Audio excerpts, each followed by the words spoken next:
قرآن مجید میں اللہ تعالیٰ نے اپنی عبادت کے ساتھ ہی والدین کے ساتھ نیکی کرنے کا حکم ارشاد فرمایا ہے۔ کئی جگہوں پہ قرآن مجید میں ارشاد فرمایا، سورہ بقرہ میں پہلے پارے میں فرمایا اللہ کے علاوہ کسی کی عبادت نہ کرو اور اپنے والدین کے ساتھ احسان کرو۔ والدین انسان کے لیے کتنا بڑا درجہ رکھتے ہیں؟ کیا ان کے ساتھ تعلق رکھنا، ان کی خدمت کرنا، ان کے ساتھ اچھے طریقے سے پیش آنا یہ ایک معاشرتی ضرورت ہے؟ کیا یہ ایک خاندانی تقاضا ہے یا اچھے اخلاق والے ہونے کی علامت ہے؟ نہیں، بلکہ یہ ایک دینی، روحانی اور ایمانی ضرورت ہے۔ کیوں کہ نبی اکرم نور مجسم صلی اللہ تعالیٰ علیہ وسلم سے جب پوچھا گیا تھا کہ یا رسول اللہ صلی اللہ تعالیٰ علیہ وسلم ماں باپ کیا ہیں، ماں باپ کے بارے میں کچھ فرمائیے، تو حضور نے فرمایا تمہاری جنت بھی ہیں اور تمہارے لیے دوزخ بھی ہیں۔ اگر تم ان کے حقوق اچھے طریقے سے ادا کرنے میں کامیاب ہو جاتے ہو، اگر تم ان کے ساتھ اخلاق عالیہ کا رویہ رکھنے میں کامیاب ہو جاتے ہو، اگر تم ان کے ساتھ محبت کا سلوک کرتے ہو، ان کو خوش کرنے میں کامیاب ہو جاتے ہو، شریعت اسلامیہ نے جو ان کے حقوق متعین کیے اگر وہ تم ادا کر لیتے ہو تو تمہارے لیے جنت ہے، اور اگر تم ان حقوق کو ادا کرنے میں ناکام رہتے ہو تو پھر تمہارے لیے دوزخ ہے۔ تو یہ ایک دینی، روحانی، ایمانی ضرورت ہے، اس کا ہمیں احساس ہونا چاہیے۔ ظاہر ہے ہم انسان ہیں اور والدین بھی انسان ہیں، ایسا نہیں ہو سکتا کہ ان کا رویہ ہمیشہ ہی ٹھیک ہو۔ یہ کیسے ممکن ہے کہ وہ کبھی خطا نہ کریں؟ یہ کیسے ہو سکتا ہے کہ کبھی ان کے رویے میں ترش روئی نہ آئے، وہ کبھی تلخ نہ بولیں؟ یہ بھی بہت ساری جگہوں پہ دیکھا گیا ہے، اور یہ 100% حقیقت ہے کہ بعض مقامات پر والدین انصاف بھی نہیں کر پاتے۔ لیکن ایک مسلمان بیٹے کو کیا حکم دیا گیا ہے، اور اس سے شریعت نے یہ مطالبہ کیا ہے کہ والدین کا جو معاملہ ہے، ان کا جو رویہ ہے، اس کے لیے وہ رب کی بارگاہ میں جواب دہ ہیں۔ ساری عدالتیں دنیا میں تو نہیں نہ لگ رہی، ایک عدالت صبح قیامت بھی تو قائم ہوگی۔ اگر وہ کہیں کسی مقام پر، کہیں جگہ پر وہ کسی غلطی کا شکار ہیں تو عند اللہ جواب دیں گے، ہم کیا کریں؟ تو حضور علیہ الصلوۃ والسلام نے فرمایا اگر تمہارے ماں باپ تم پر ظلم بھی کریں تو تم نے پھر بھی نیکی کرنی ہے، تمہارے رویے سے خیر ہی پھوٹنی چاہیے، تمہارے لب و لہجے سے ان کے لیے ہمیشہ خوبصورت رائے کا اظہار ہی ہونا چاہیے، تمہارے بازو ان کے لیے ہمیشہ کھلے رہنے چاہیے، اور تمہیں ان کے معاملے میں ہمیشہ اپنے رب کو جواب دینے کا تصور قائم رکھنا چاہیے، تمہارے اندر کہیں کمزوری نہ آئے۔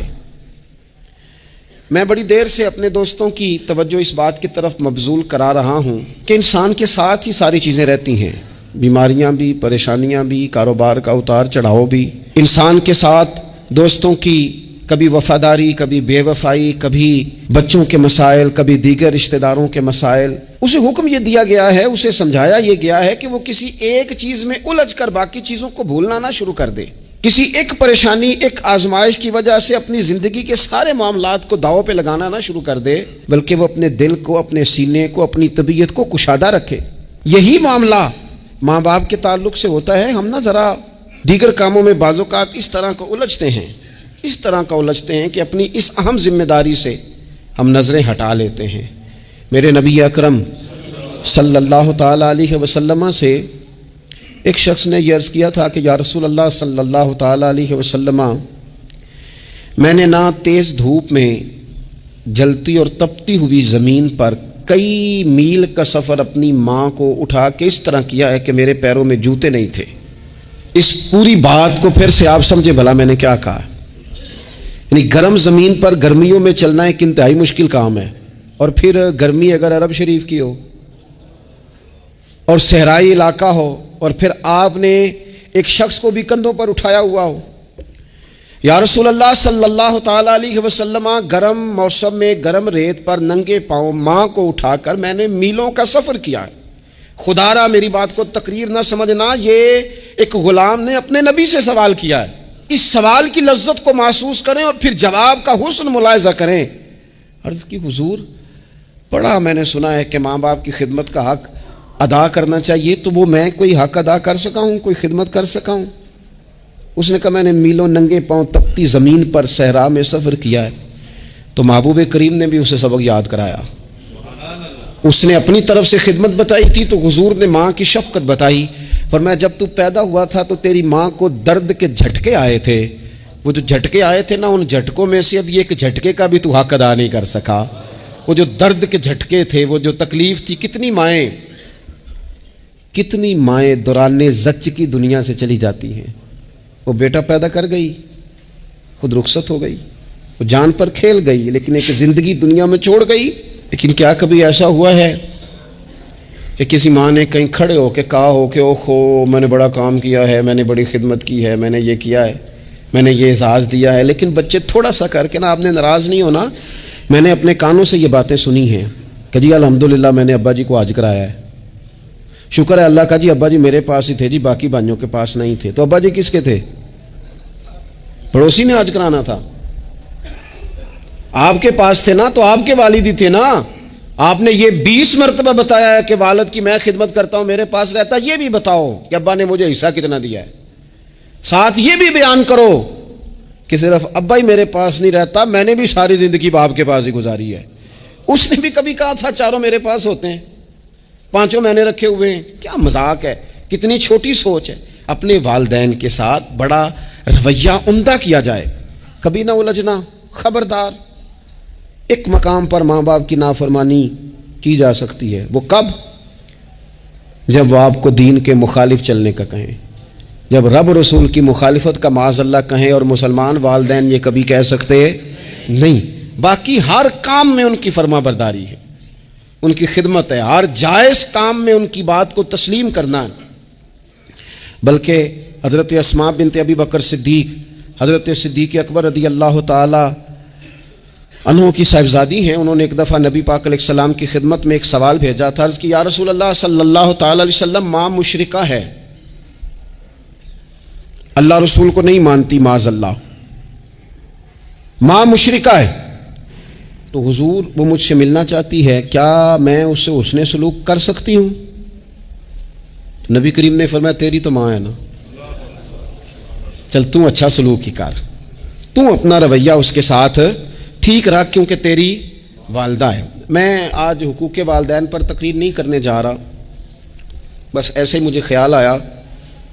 میں ایک دوست نے ایک سوال پوچھا ہے، مجھے اچھا لگا ان کا بات پوچھنا۔ انہوں نے یہ پوچھا ہے کہ اگر کسی شخص کے والدین دنیا سے چلے جائیں اور جانے کے بعد اسے احساس ہو کہ مجھ سے بڑی غلطیاں ہو گئیں، اسے احساس ہو کہ بڑی کوتاہیاں ہو گئیں، بڑی جگہوں پہ میں بھول گیا۔ بہت سارے لوگوں کو پچھتاوا ہوتا ہے کہ یار بڑی چیزیں تھیں جو ہم کر سکتے تھے پر ہم سے نہیں ہو سکیں۔ انہوں نے پوچھا جی کوئی اب بھی کوئی اس کا حل ہے؟ تو میں نے کہا ہے نا، ہم رسول رحمت کے ماننے والے ہیں صلی اللہ تعالی علیہ وسلم۔ نبی پاک صلی اللہ تعالی علیہ وسلم نے ارشاد فرمایا، الترغیب والترہیب میں حدیث موجود ہے، حضرت انس بن مالک رضی اللہ تعالیٰ عنہ حدیث کے راوی ہیں۔ اللہ کے پیارے حبیب علیہ الصلوۃ والسلام نے فرمایا جس بندے کے والدین یا دونوں میں سے کوئی ایک انتقال کر جائے اور وہ معاذ اللہ ان کا نافرمان ہو، تو فرمایا پھر ان کے لیے دعا کرتا رہے، استغفار کرتا رہے، کرتا رہے، کرتا رہے، کرتا رہے، امید ہے اللہ اسے نیکوکاروں میں لکھ دے گا، وہ فرما برداروں میں آ جائے گا۔ شرط یہ ہے کہ وہ ان کے لیے استغفار کرے، دعائے مغفرت کرے، اب ان کے لیے وہ اب ہی شروع کر دے ان کو یاد کرنا، ابھی اس مقام پر آ جائے، ابھی کچھ سوچ لے، تو اللہ تعالیٰ کی بارگاہ سے کرم کی امید ہے کہ اللہ اس نے جو زندگی میں اس سے غلطیاں ہو گئی، رب اس کی ان غلطیوں کو معاف کر دے گا۔ روز استغفار کرے۔ ایک دوست نے مجھ سے ایک دفعہ پوچھا تھا کہ حضرت صاحب والدین چلے گئے ہیں، ان کے لیے کیا کروں؟ تو بڑی بڑی چیزیں بھی کی جا سکتی ہیں، لیکن میں نے اپنے اس محبت والے دوست کو یہ محبت والا مشورہ دیا تھا کہ میں چونکہ آپ کو جانتا ہوں آپ نماز میں کوتاہی کرتے ہیں، آپ نہ نماز پڑھنی شروع کر دیں، وہ کہنے لگے جی وہ تو میں پڑھوں گا، والدین کے لیے کیا کروں؟ میں نے کہا نماز پڑھیں، ہر نماز کی آخری رکعت میں کہو گے نا ربنا اغفر لی ولی کہو گے نا ہر نماز میں، تو کتنا بڑا اجر ملے گا آپ کے والدین کو۔ اور پھر وہ سارا اسلوب کہ پہلے آپ نے قیام کیا، پھر آپ نے رکوع کیا، پھر آپ نے سجدہ کیا، پھر آپ اتحیات میں بیٹھے، پہلے آپ نے اللہ کی بارگاہ کے اندر اس کی عبادت کرنے کا دھم بھرا، پھر اس کی وحدانیت کی شہادت دی، پھر اس کے محبوب پر درود پڑھا، اتنے سارے کام کر کے اب آپ نے آخر میں کہا ربنا اغفر لی والدیّ، یا اللہ مجھے بخش دے اور میرے والدین کو بخش دے۔ تو بتائیے اللہ کتنا کرم فرمائے گا۔ تو اپنے والدین کے لیے ان کے جانے کے بعد بہت ساری چیزیں ہیں، کفن دفن کا بندوبست کیا جائے، جنازے کا اہتمام کیا جائے، لیکن کچھ چیزوں کو نبی پاک علیہ الصلوۃ والسلام نے ذرا توجہ سے ہمیں سمجھایا ہے اور ہماری بار بار توجہ دلائی ہے۔ ایک شخص نے عرض کیا تھا یا رسول اللہ صلی اللہ تعالیٰ علیہ وآلہ وسلم کہ میرے والدین دنیا سے چلے گئے ہیں تو کیا اب بھی میں ان کے ساتھ کوئی بھلائی کر سکتا ہوں؟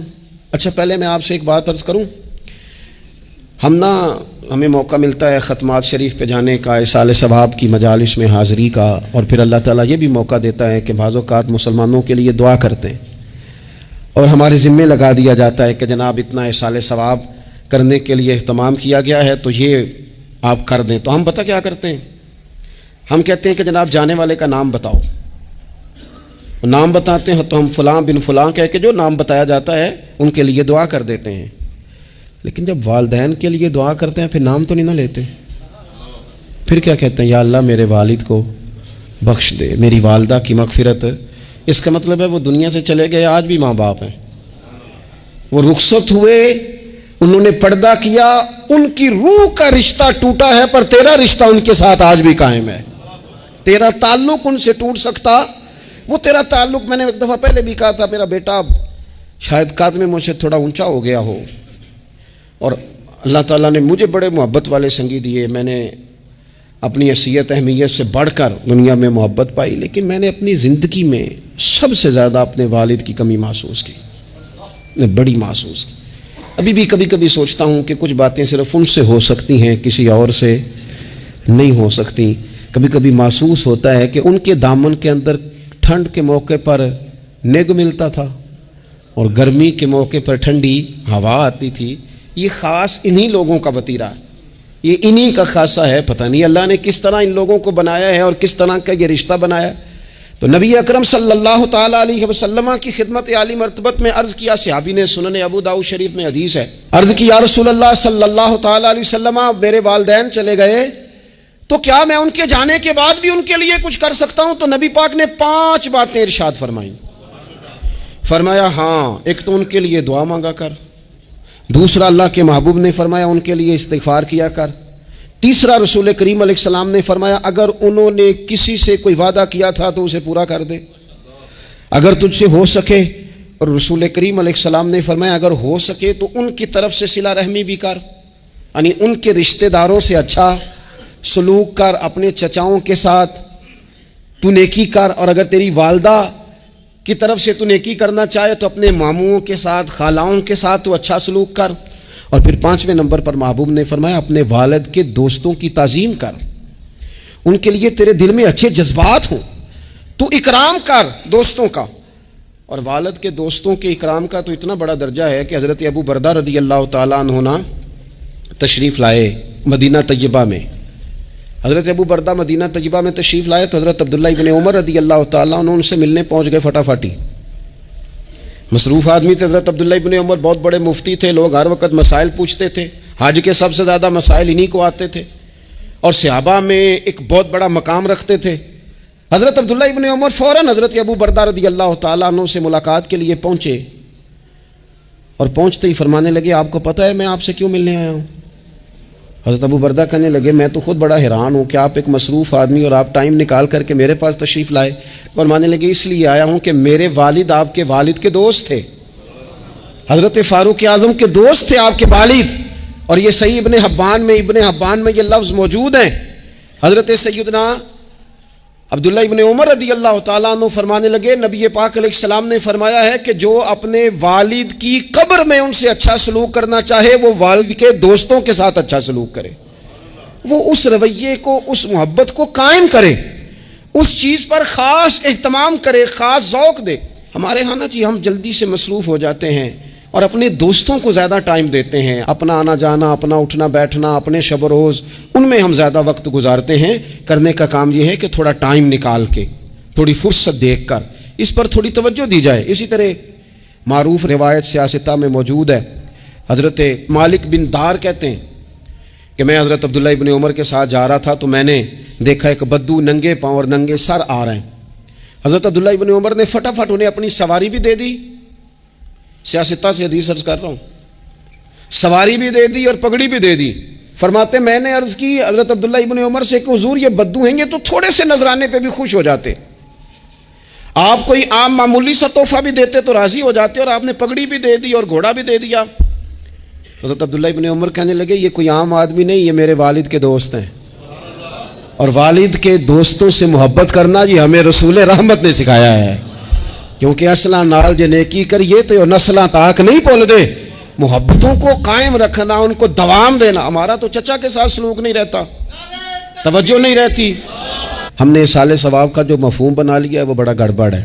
اگر تو کسی کے پاس بہت زیادہ پیسے ہوتے ہیں تو وہ اصالِ ثواب کی محفل ویسے ہی ایک سیاسی اجتماع بن جاتی ہے، اور جو عام لوگ ہیں ان کا زور کہیں نہیں چلتا تو چلو مسجد میں تو چلتا ہی ہے نا، وہ آ کے کہتے ہیں مولوی صاحب کو کہ بچے بھیج دیں اور پورا قرآن پاک پڑھانا ہے ہم نے۔ بھئی نبی پاک علیہ السلام نے تو فرمایا جتنی دیر دل جمے اتنی دیر پڑھو، آپ نے کیوں پابند کیا پورا پڑھنے کا؟ اور پھر اللہ تبارک و تعالیٰ اگر معاف فرمانے پہ آئے، وہ تو پتر بسم اللہ بھی پڑھے تو اللہ باپ کو معاف فرما دیتا ہے۔ شرط یہ ہے کہ خلوص ہو، وہاں تو معیار دیکھا جاتا ہے، مقدار تھوڑی دیکھی جائے۔ تو اصالِ ثواب تو یہ ہے کہ آپ ضرورت دیکھیں کس چیز کی ہے۔ ہمارے ہاں منوں کے حساب سے کھانے پک جاتے ہیں، بڑی بڑی لمبی دعوتیں ہوتی ہیں، بڑا کچھ ہوتا ہے، لیکن جو ضرورت ہوتی ہے، ضرورت کو ہم نہیں دیکھتے۔ اگر آپ کوئی اور کام ضرورت کا کرا دیں نا، کروڑوں روپیہ آپ نے لگا دیا ختمات پہ اور فلاں پہ، اور جس قبرستان میں آپ نے والد کو دفن کیا اس میں تو غریبوں کے لیے مزید جگہ ہی نہیں دفن کرنے کی، تو یہ اچھا اصالِ ثواب نہیں تھا کہ قبرستان کی جگہ بڑھائی جاتی؟ یہ اچھا اصالِ ثواب نہیں تھا کہ مسجد کا ماحول دیکھا جاتا، علاقے کے غرباء پر نظر کی جاتی؟ وہ لوگ جو بیچارے قرض کے نیچے آ کے پوری طرح دب گئے ہیں، نفسیاتی مریض ہو گئے، ان غریبوں کو دیکھا جاتا، یہ اصالِ ثواب نہیں تھا؟ آپ دیکھیے حضرت سعد رضی اللہ تعالیٰ عنہ نے حضور کی بارگاہ میں عرض کی، یا رسول اللہ صلی اللہ تعالیٰ علیہ وآلہ وسلم، میری ماں ایک غلام آزاد کرنا چاہتی تھی، اگر میں ان کی طرف سے وہ غلام آزاد کر دوں۔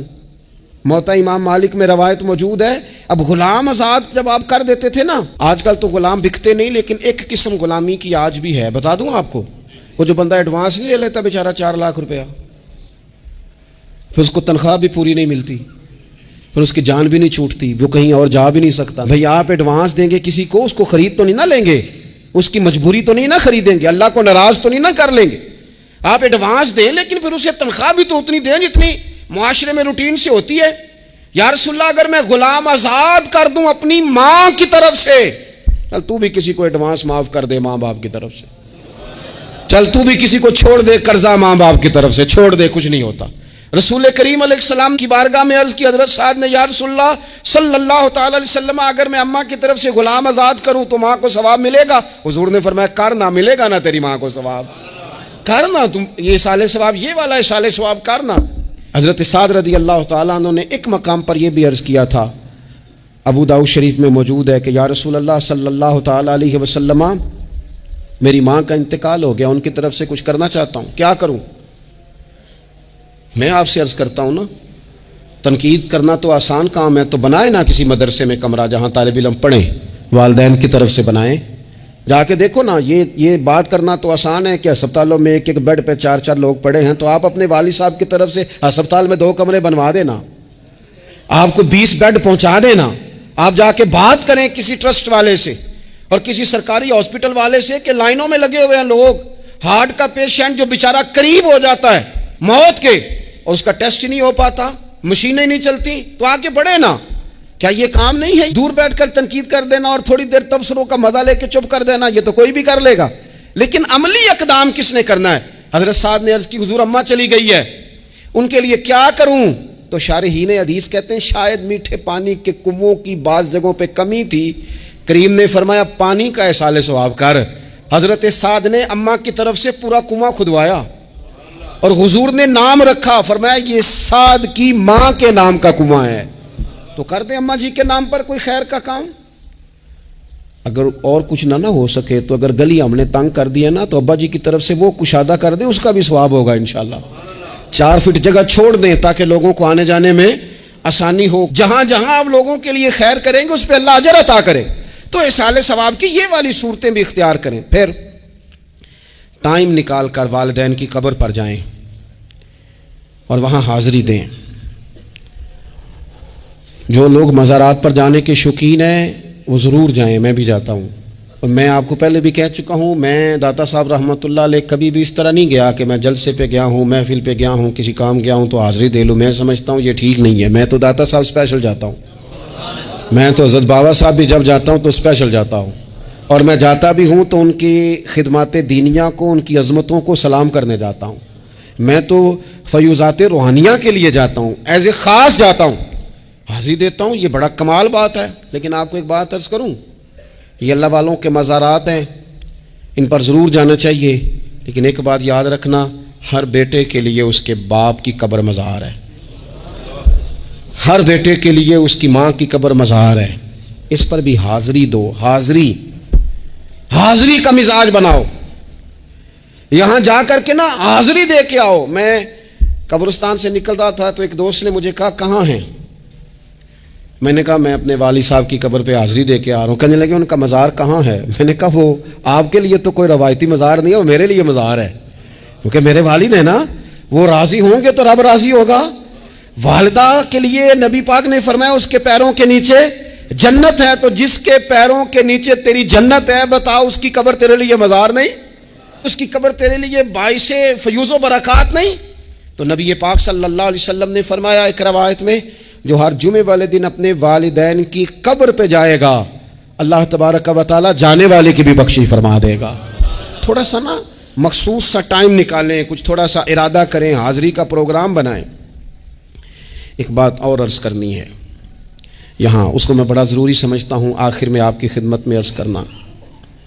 ایک بات اچھی طرح سے طے کر لینا, کچھ چیزیں ایسی ہوتی ہیں جو ادھار ہوتی ہیں, کچھ ایسی ہوتی ہیں جو نقد ہوتی ہیں, بالکل نقد, ان میں ادھار نہیں ہوتا. وہ کہتے ہیں نا جی ہم جی ادھار کا کاروبار نہیں کرتے, ہمارا سارا کاروبار کیش کا ہے, ہم بالکل ایک ہاتھ دے دوسرے ہاتھ لے, ہمارا یہ سلسلہ ہے, ہم بالکل جو ہے نا کسی قسم کا کریڈٹ پہ نہیں چلتے. میں آپ سے عرض کروں, نبی پاک علیہ السلام نے فرمایا کسی جرم کی سزا اللہ تعالیٰ دنیا میں نہیں دیتا اتنی جلدی.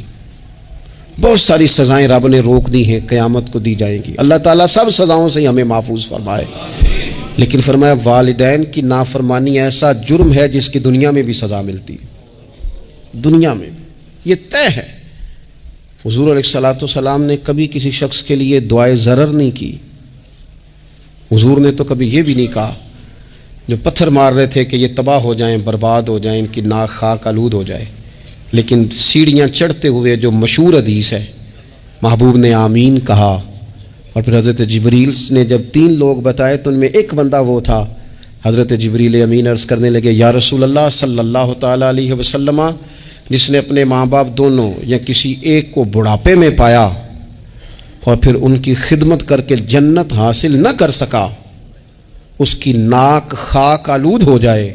تو حضور فرماتے میں نے بھی کہا آمین, ہو جائے, اسے ہو ہی جانا چاہیے.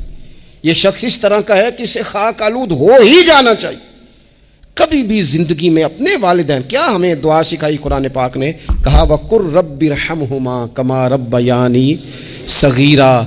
آپ کہیے, آپ یہ دعا کیجئے کہ اے میرے پروردگار ان دونوں پر رحم فرما جنہوں نے بچپن میں مجھے پالا, ان دونوں پر رحم فرما. اپنے والدین کے لیے اپنے تھوڑے سے دل کو بڑا کریں, کچھ چیزیں اپنی زندگی میں طے کریں, کچھ معاملات اپنی زندگی میں. ہمارے ایک استاد تھے گجرانوالہ میں, نام لیتا ہوں, حضرت مفتی عبداللطیف صاحب رحمۃ اللہ علیہ, یہ حضرت محدث اعظم کے شاگرد ہیں, اور اعلیٰ حضرت کے بڑے صاحبزادے حضرت حجت الاسلام مولانا حامد رضا خان صاحب رحمۃ اللہ علیہ کے یہ شاید واحد مرید تھے ہمارے شہر میں, مفتی عبداللطیف صاحب قادری حامدی.